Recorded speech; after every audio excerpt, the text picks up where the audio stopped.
Hitman ran for 1 hour and 55 minutes, came out in 2024, and was released on Netflix.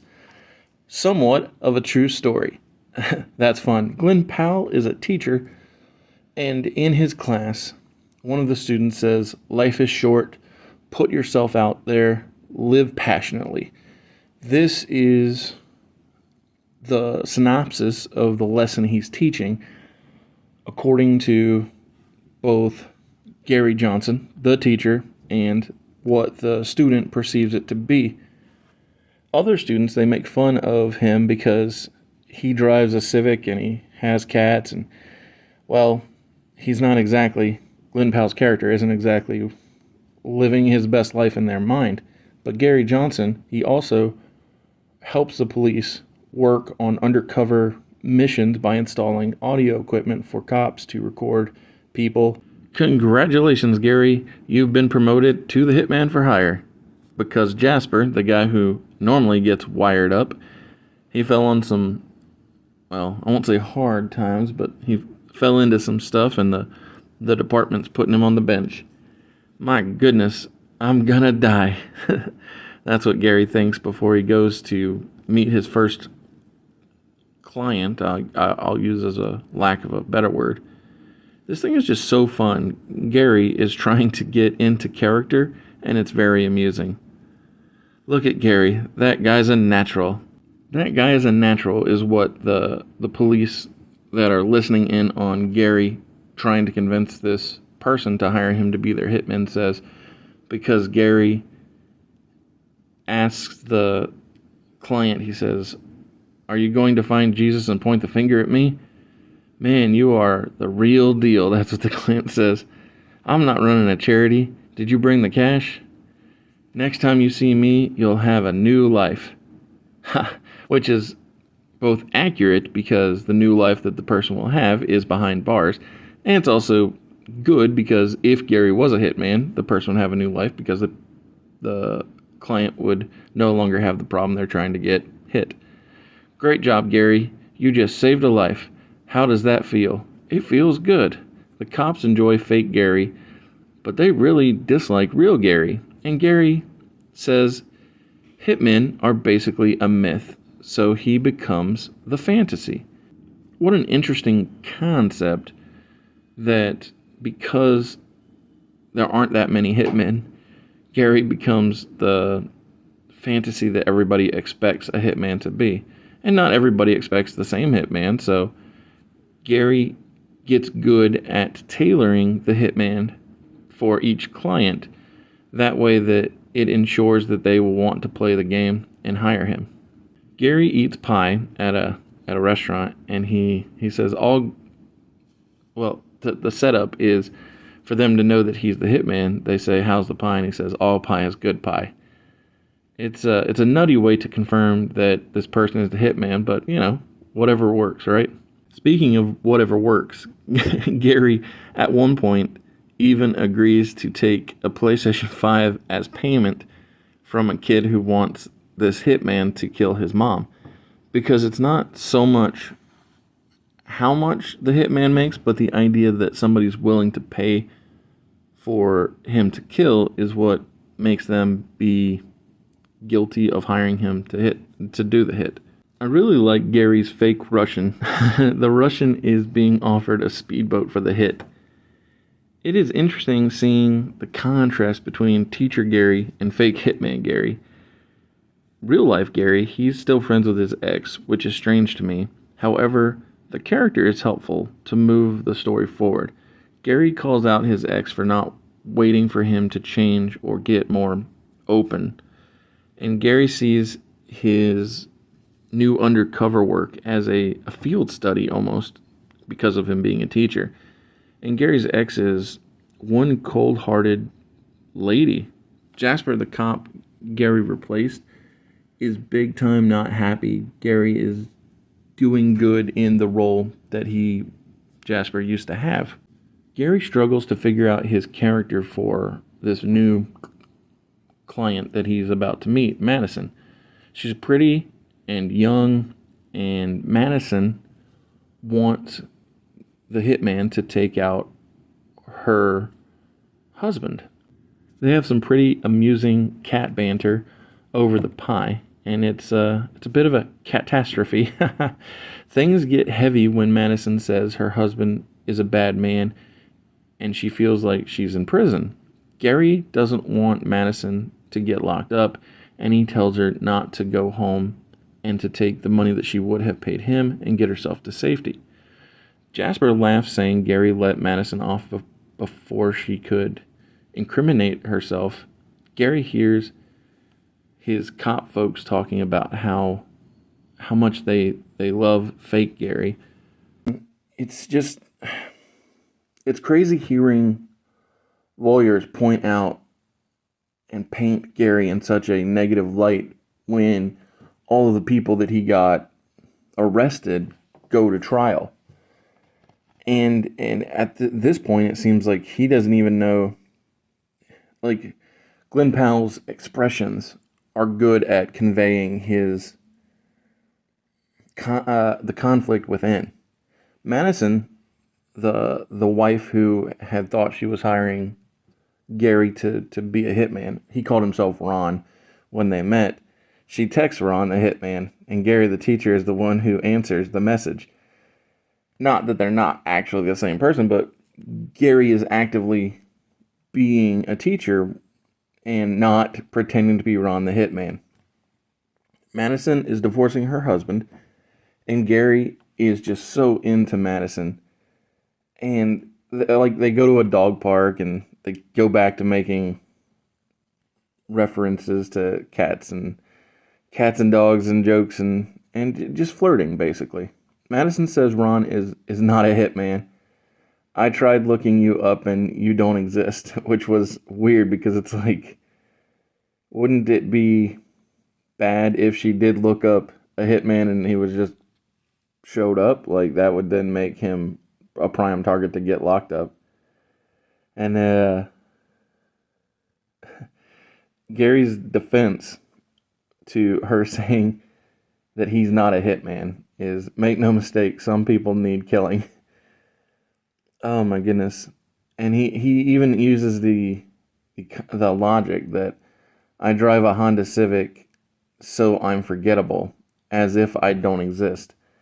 And I'm like, okay, that's not a bad explanation for what is he's being called out for, basically. So Gary, who was called out by his ex for being a thinker and not a doer, is proving that Ron is not Gary when he crosses the line with Madison, his would-be client.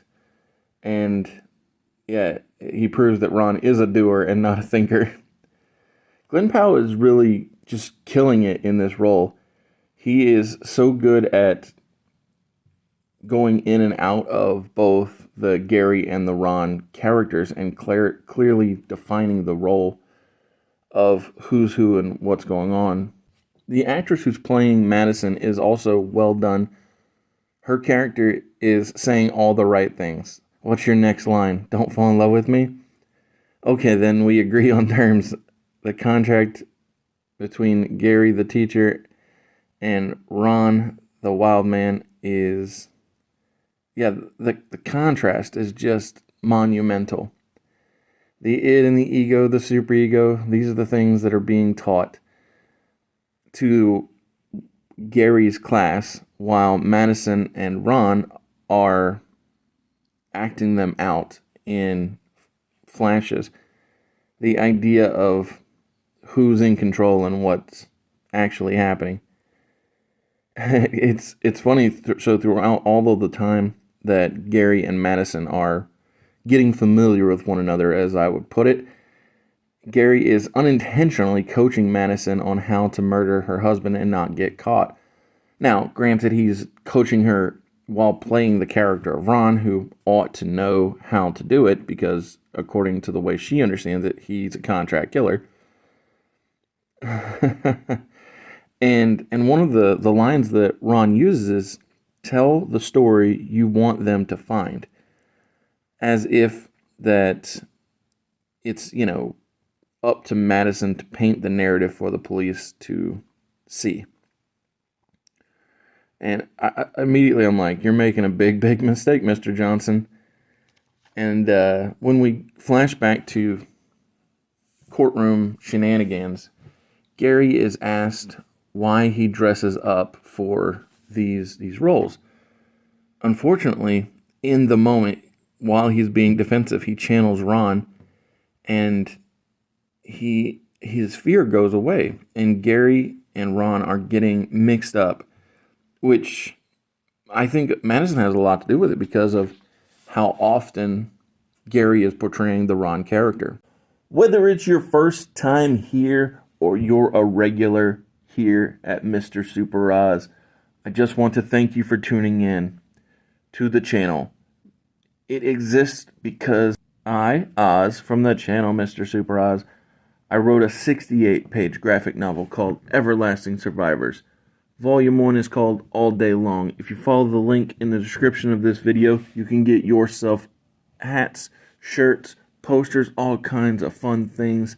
But most importantly, you can get the story itself. And the more people that pick up the story, the greater the chances are that there can be continued adventures with these heroes. If you could, give it a like, subscribe if you haven't already, leave a comment, enjoy. Gary Johnson is playing Ron the Hitman so often that I think that he's almost becoming Ron more time than he is Gary, and I'm not sure that that's really a good thing. Madison and Ron are out, and Madison's husband confronts them as they exit a club, but Gary, who's portraying Ron, pulls a gun on him, and Madison thinks this is wonderful. She's like, "Oh, he'll do it. He's a killer," and the husband is he's taken aback basically. Madison praises Ron, but Gary has to step in, and he freaks out. And it actually gets even deeper when they are talking over ice cream. Then Jasper, the cop who Gary had replaced for the stings, sees them together, and Madison and Ron are both it gets really awkward because, you know, they're sharing a banana split, but Jasper, he thinks he's met Madison, but she doesn't know him, and he can't remember her off the top of his head. So none of this is going to go well. It's just very nutso. Gary gets the call to be the killer that this guy wants, only when he shows up, it's Ray, which is Madison's husband, who is now trying to pay, well, Madison's boyfriend to kill her. But when Ray realizes that this assassin is her or his husband, oh my goodness, when Ray realizes that he's trying to pay this assassin and the assassin is his wife's boyfriend, things go extra crazy. After the big mix-up or controversy or craziness between Ray and Ron and Madison and all this, Jasper puts all the pieces together, and he tells Gary that you're getting sloppy. Madison asks Ron if he will kill her when he tells her that Ray has hired him to do so. And Gary, the top guy teacher, is getting way more suave. And even his students are realizing that he's becoming more and more Ron all the time.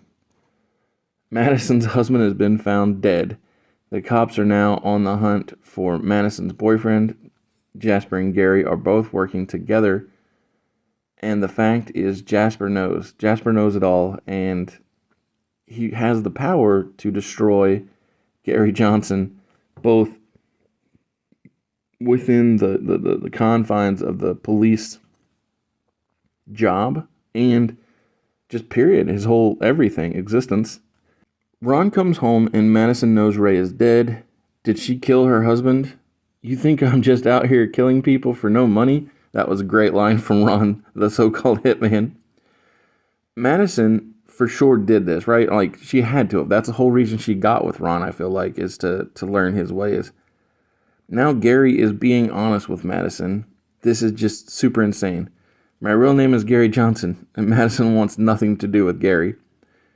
Madison is the cop's number one suspect, and Gary calls out Jasper for also talking to Madison when the cops say that they're looking for the boyfriend, and Jasper's like, oh, I thought I saw you with her. Oh, I saw you talking to her. So they're like pointing fingers at each other as if either one could be the boyfriend, which I thought was fun. And that moment, that idea that they both point fingers at each other, gets Jasper to say, oh, well, Gary, why don't you help us wrap her up as the person, because